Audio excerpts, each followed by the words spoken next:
came from the mud. There's dirt on my hands. Strong like a tree.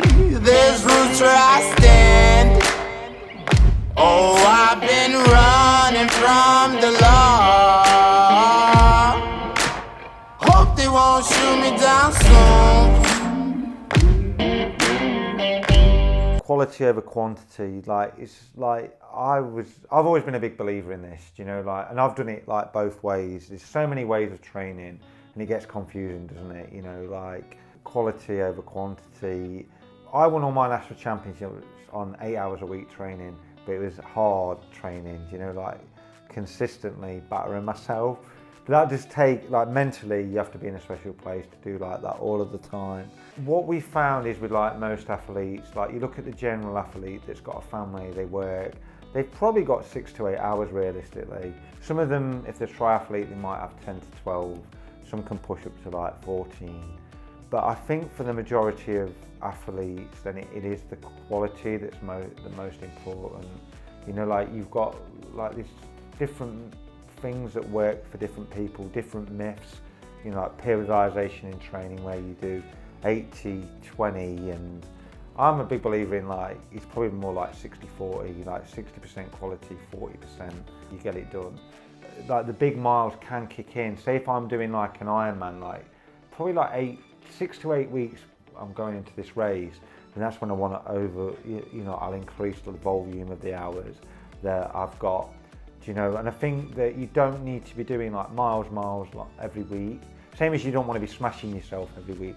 So it's just like, it's like getting this mix. But then saying to like, say if you've got like a family and stuff, you can say to them, okay, well this is the period now that I've got to be a bit more selfish in the specifics. But I do think like quality training, and we've seen this more and more, it's got an advantage over just, you know, like what we used to do like years ago, is get like the miles in, and those rewards will come from it. But obviously you should have in that mindset that, you know, like you want to push, you can always just go out and ride. Quality session is like, for most people, like I'm a big believer in it, it's working at like that 80-90%. People call it the sweet spot of like training. But I do think that if you're restricted on time, that it's the way of ramping that volume of training up. Like say we could look at like a training stress session, whether that's run, bike or swim, and if we get some good tempo in that, then we could probably get like 70 even 80 points an hour. If you're really going for it, then maybe even 90. But if I go out and do like a zone 2 ride, I'm probably going to get in the region of like 40 points, which is half what you're going to get over the quality session. But you're never going to get away from getting the miles in. Like we've got to do that at points, or run the miles, just to build the fatigue. But a lot of the training in the week, I think, has got to be like this quality. That's what I call like a quality session. And then we've got like what we call like a VO2 max session, which is like more intense. And there's different ways of applying that. Like we've got a VO2 max session, which generally speaking, those efforts can be between like 2 probably up to 6 minutes. And we've got like what we call like a threshold session, that again, depending on how deep you want to go. A lot of people, it's going to be between like 10 and 20. I don't think that you're really going to do like an hour.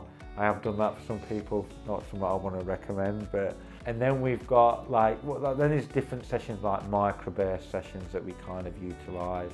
And all that's trying to simulate is it's like the recovery that you get in between. So where microburst works is, say, an acceleration out of a corner or a hill. For road races, if we're trying to push this, what we call like functional reserve capacity, we'll probably reduce recovery in those a lot more. Because all you have to remember, every time you get out of the saddle, or you know, like you climb, you're going to strike a match. So it's just training for the demands of that. And a lot of people miss that part. They don't really think about it.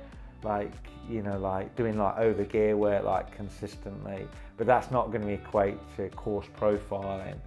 So all these sessions ultimately all equate to quality of training, but it's how you implement them that's the key part for a lot of people. And what I found is, and it's given us the most success, is the fact that it's a variation of everything that's going to give you the reward, from cadence changes to aero to building up your fitness. And the art of coaching is just working out like what that stress is for each athlete. And sometimes you have to, you know, like if an athlete's been broken, or you have to find out what that, you know, like what that ceiling point is.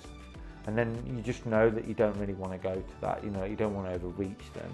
And then that's how you create like what we call like a winning formula. But you've got to find out what that winning formula ever is for each person.